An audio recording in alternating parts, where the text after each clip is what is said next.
Want to touch my monkey? Am I not? My name is Dieter. You're just putting that up. Are you really? Yes, we're rolling. Wonderful. It is International Women's Day, So that was relevant. so I wanted to give you a little pin up there. You can take a screen capture of that and weave Please with your don't. prayers the joy of a kiss.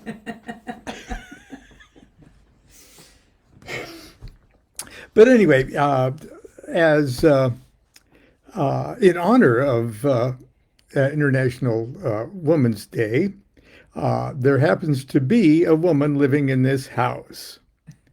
And I will allow her to say a few words.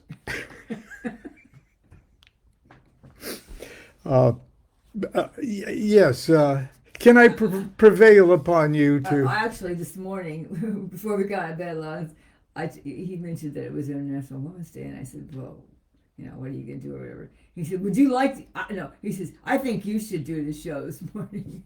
He was just trying to get out. He just wanted to stay in bed. It was cold.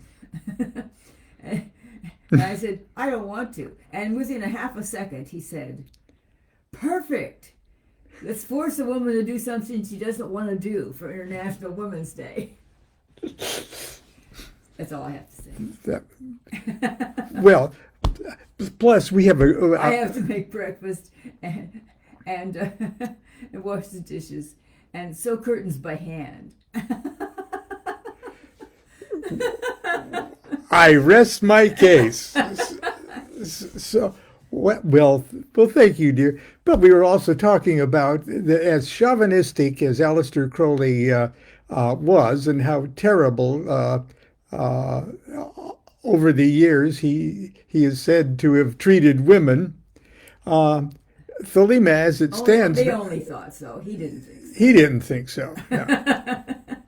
He wasn't. He didn't take pride in that. Well, anyway, if it wasn't for women and women around Crowley, there wouldn't be a Thelema. There wouldn't be a Book of the Law. Rose Crowley. I printed the poem "It Takes More Than Balls" about Rose, literally channeling the Book of the Law.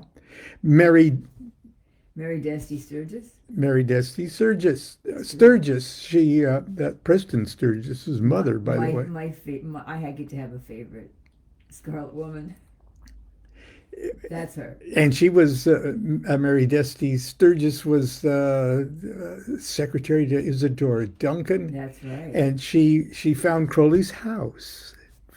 Well, Not only they went searching for a house to get them together, and he let her. He wanted her to choose the house. That's right. She just didn't find a house. She was not a realtor. She was not a realtor. She was a Scarlet Woman, okay, and proud of it. And she has co-author credit for book 4, the big book of magic was. And I'm sure she deserved it. Yeah, absolutely. So. That's all I have. I'm leaving now to go. Okay. And now I'm going to do something that's just almost totally unrelated to anything. But that's okay. Look how I look. That's totally related to anything, too. I don't know if you've been watching the PBS series Miss Scarlet and the Duke. Okay. Well, we don't watch it regularly. We don't watch it regularly because we can't read the subtitles. Well, I can't. I can't understand most of it. No, but it's a very atmospheric thing, sort of like a female Sherlock Holmes, only the same time period, the 1880s, 1890s kind of time, the same time period as the Golden Dawn, the heyday of the Golden Dawn. So it's very atmospheric and things like that. Growing up, my father always told me that his mother's father uh, was a detective, and he thought he worked for Scotland Yard, and maybe he did on occasion, but that he was a famous detective.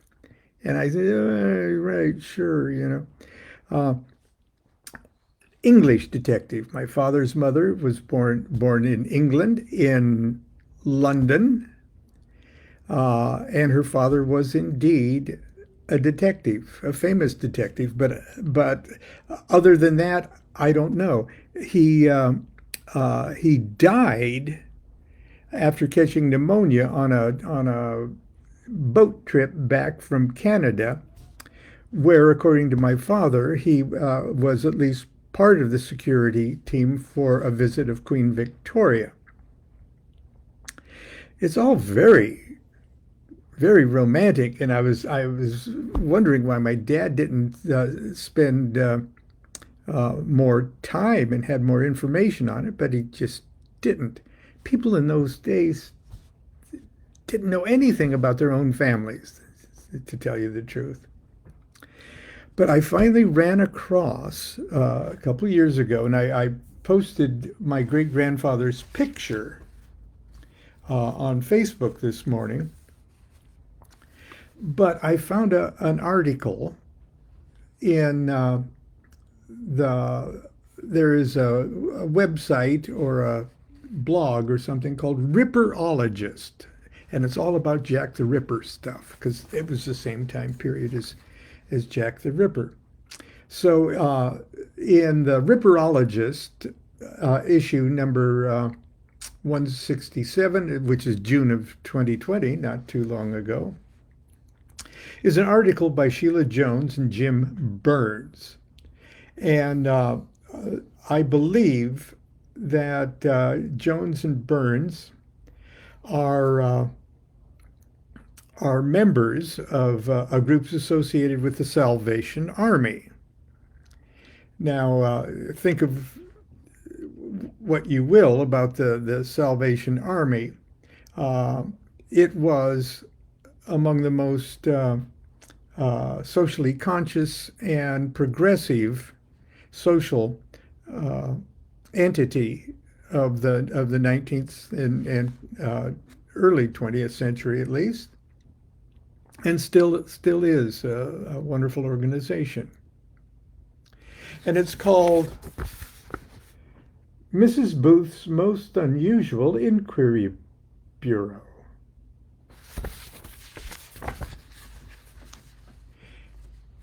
And I wrote them actually and said, I'm Clifford Harlan's great grandson. They said, oh my God. Okay. But anyway, so I'm going to read their articles, very short.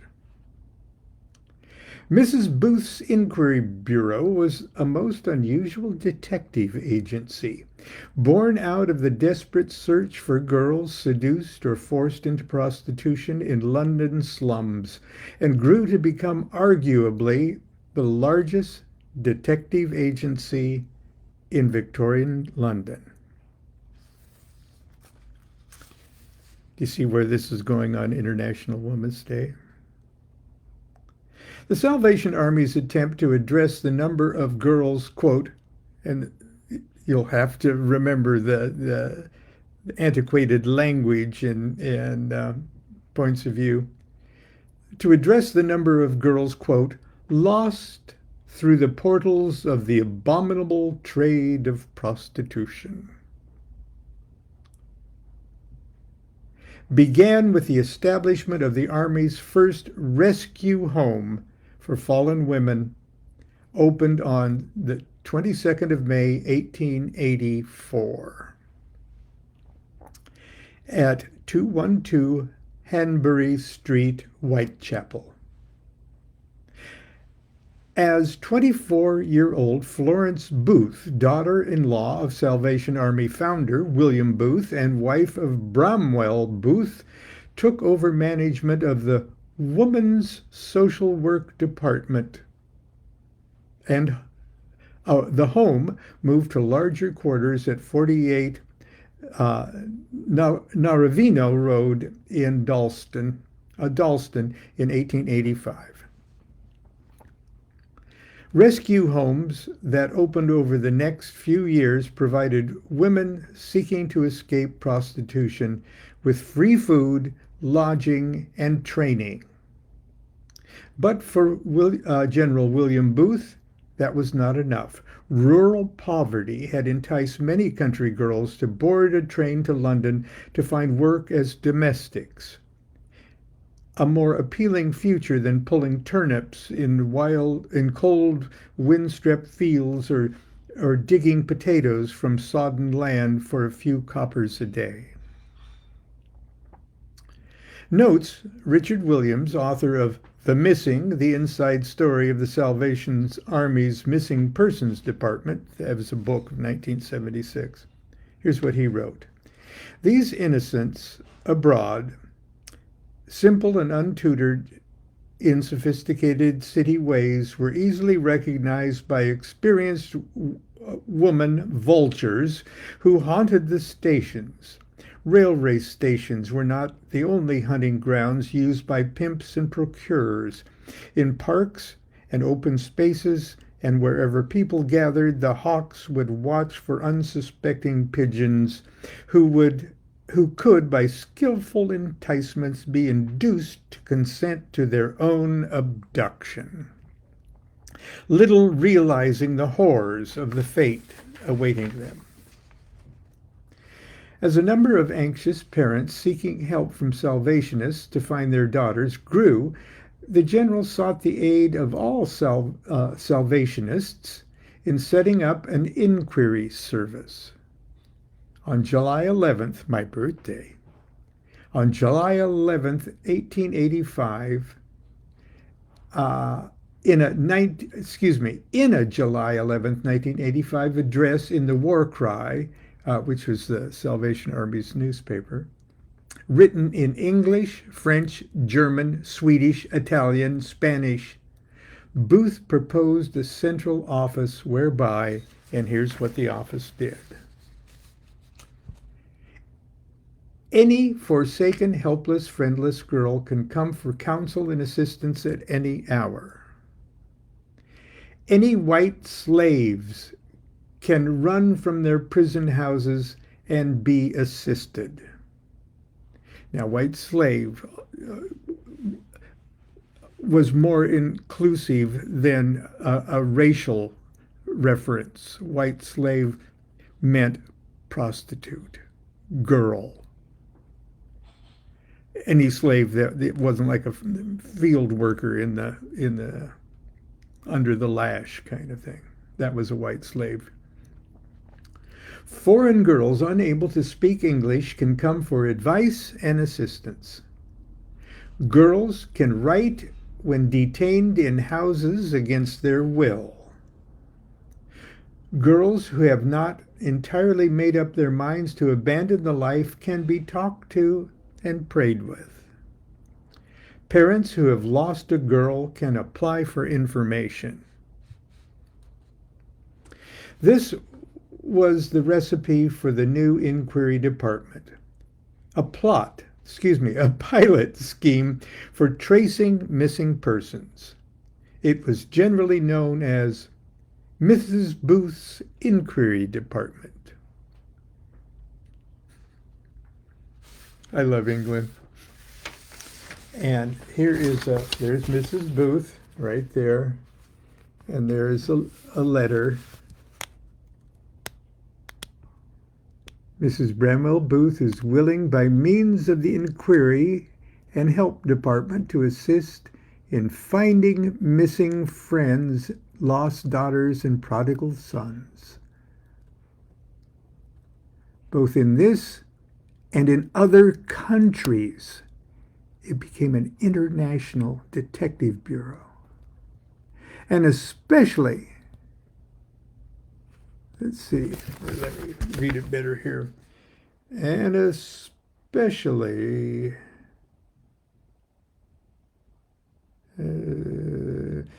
invite parents, relatives, and friends who are interested in any woman or girl who is known or feared to be in moral danger, to communicate to her all the particulars. All letters, whether from friends or from such women or girls themselves, will be regarded as strictly confidential. Give full names, duties, and addresses of all concerned, and whenever possible, send a photograph of the subject of inquiry. Letters may be written in any language and should be addressed inquiry 259 Murray Street, Hackney, London, Northeast. And that missing column became a feature, regular feature in their weekly magazine, or their weekly newspaper, The War Cry. The work grew to become the Salvation Army's family tracing service, which continues to this day in 100 countries. Within a year, inquiry offices had opened in New York, Toronto, Melbourne, and Sydney, taking advantage of the broad reach of the Army around the world, meaning the Salvation Army. The first advertisement for a missing person appeared on the 10th of October in the War Cry and the UK Salvation Army's weekly publication. Thereafter, a missing column ran regularly in the Army's edition of the War Cry around the world. As the woman's social work activities expanded, the headquarters moved in 1887 to the former Salvation Army Training House at 259 Murray Street, Hackney. This spacious building housed 9 offices and a substantial reception room for all the branches of the women's work.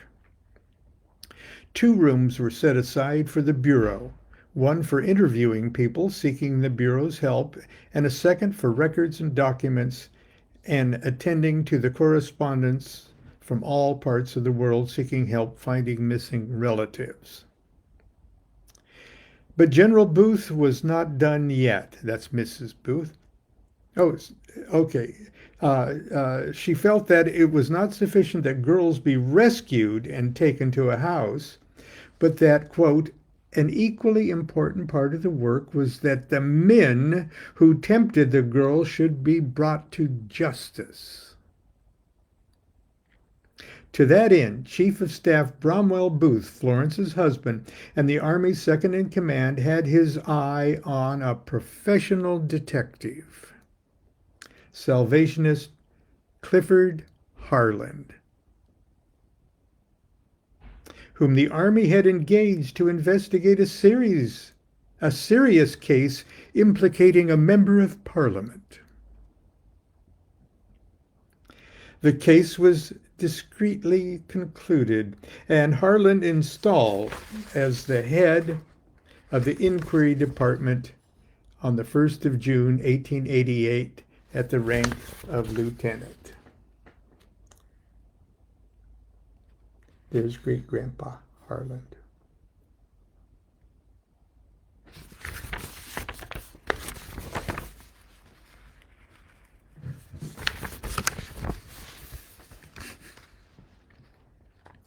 With the hiring of Harland, the Bureau moved beyond a missing persons bureau to a full-fledged professional detective agency. Thus, a typical advertisement in the War Cry would read,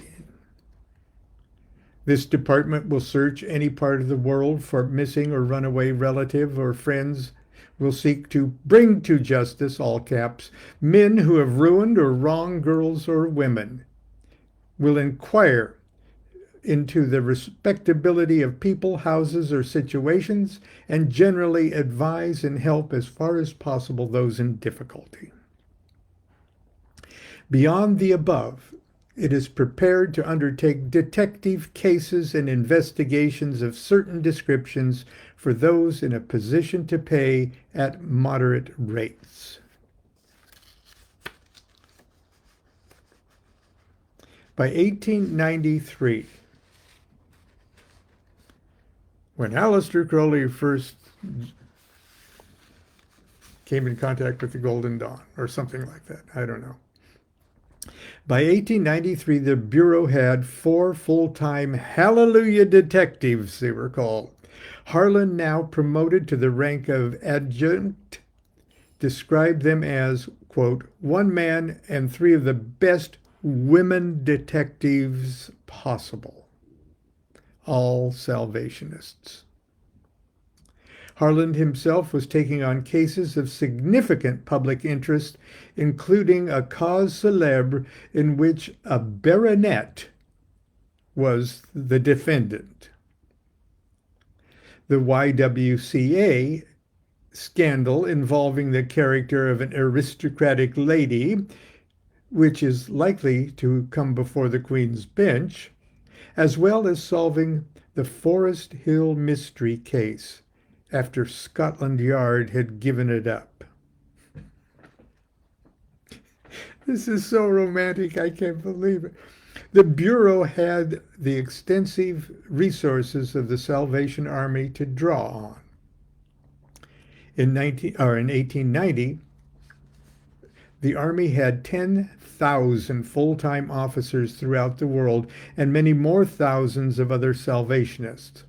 Any of these could be called upon to act as inquiry agents to search for the lost, sometimes in the most remotest areas, and use the English war cry, the magazine, with its 300,000 circulation in Great Britain as a medium for advertising for the lost.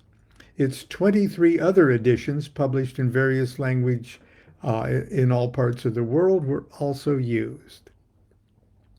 Since the commencement in 1888, said Harlan in an interview in 1893, quote, we have dealt with no fewer than 8,177 cases, and 2,289 have proved satisfactory.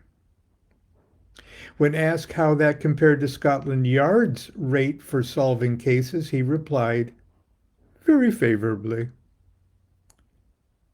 The official returns of Scotland Yard show an average of 1 in 10.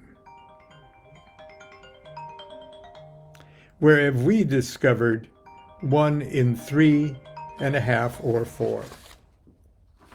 Excuse me for a second. I'm going to have to answer. Hello, dear Kathleen. Good morning. Can I ask you to call in just 5 minutes because I'm right in the middle of my morning show here. Okay, thank you. Bye-bye. Oh, that's my dear sister-in-law. Okay, let's see. So Scotland Yard had 1 in 10, and Harlan here, let's see where I'm still there. And Harlan had about 4 in 10. In 1897, the Inquiry Bureau was considered, quote, the largest detective agency in London. The volume of the work necessitated dividing the Bureau into 2 wings, the Lost and Missing Friends section and the Affiliation section. The Salvation Army Detective Agency activities were described in an 1898 edition of the London magazine, The Young Man. Here's a quote from that magazine. Mr. Harlan has something like 2,000 search cases a year to look after, and from 200 to 300 affiliation cases. 5 out of 6 people who seek help in finding their relatives are quite unable to pay anything. And but for the Army would never set inquiries on foot. But the average cost of an inquiry case is only 4 shillings. Let's see here if I can.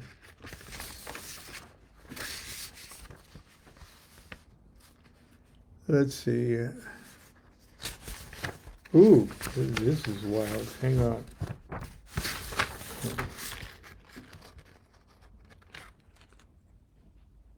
Okay. That's it right here.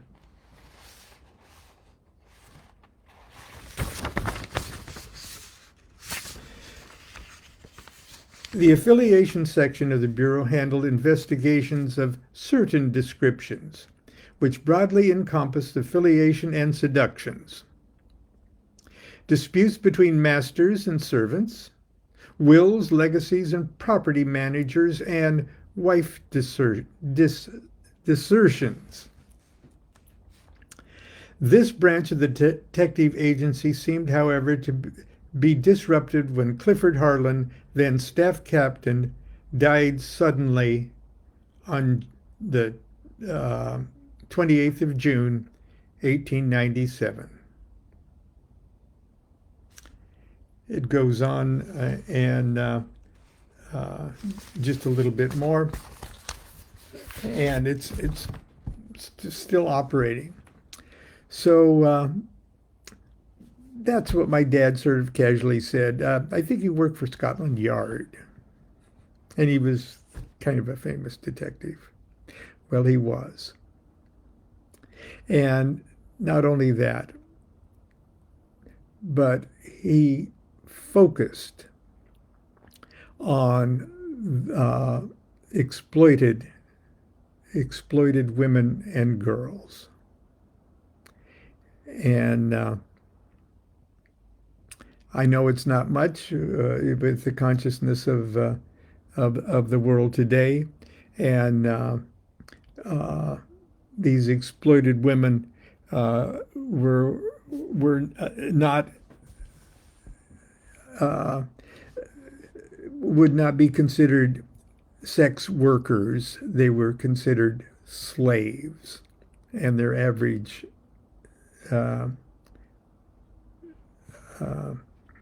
age when they died was they would be lucky if they made it to their 20s. I'm watching this terribly profane, the profanities just fly in the series Deadwood, okay, which is about the same time period, only it's in the United States. And if you've seen any episodes of Deadwood, you would sort of see the sad fate of the what when I was a kid were called dance hall girls.